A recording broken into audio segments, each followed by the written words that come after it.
that the military was going to be very heavily involved in containing domestic terrorism, not overtly, but covertly. Yet you were part of AFRICOM. I mean, it would seem to me that your mission was to go after terrorists in Africa. Well, again, it goes back to what I've said to you. If you follow DHS, that's the Department of Homeland Security's definition of a terrorist, and now this is their definition. This is not mine. It is a Caucasian male, 18 to 65, one who supports the Second Amendment, one who believes in the second coming of Jesus Christ, one that is against illegal immigration and is against homosexuality and has a definition of a traditional marriage. That is their definition of a terrorist. So that's why I keep saying to you, depends on your definition of terrorism. It has appeared for the last several years that the Obaministas are purging the U.S. military of the patriots. Is that the case? Yes, that's absolutely true. As a matter of fact, they just over the last few months, they have several flag officers. A flag officer is a 4-star general or above. You've had a General Greg, student servant of the Marine Corps, removed. You've had General Charles M. Aganganis of the Marine Corps booted out.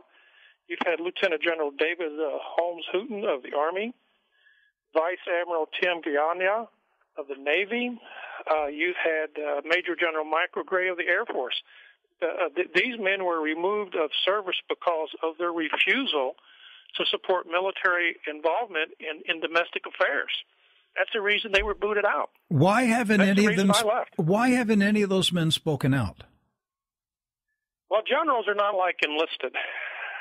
There's a big difference between officers and enlisted. NCOs like me, especially Command Sergeant Major, we don't care whose feelings we hurt. We just throw it out there. Officers, they have a different code that they go by, and they got a much larger pension. My pension is not even a third of what their pension is. So you'd have to talk to them about that. I can't speak for. Okay. All right.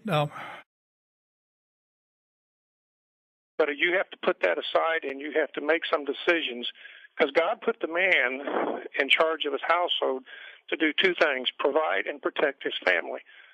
And the males in this country are not doing that. They've abrogated that to the police department and to somebody else to take care of them. And it really grieves me to say that no, it cannot be stopped. But it could be.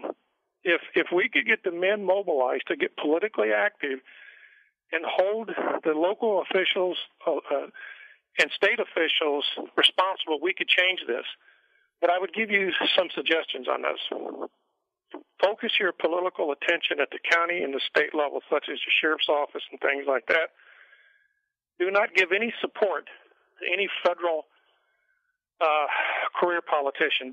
Do not donate to the Republican faction or the Democratic faction of the Socialist Party that we got in charge. Do not contribute anything to them. Stay at the state and local level. Then I think we have a chance. All right. Well, the bottom line is Jesus Christ is our only hope. Correct. I agree with that. And unless this nation turns to Jesus Christ, nothing we do is going to work. My guest today is retired Command Sergeant Major Dan Page. Sir,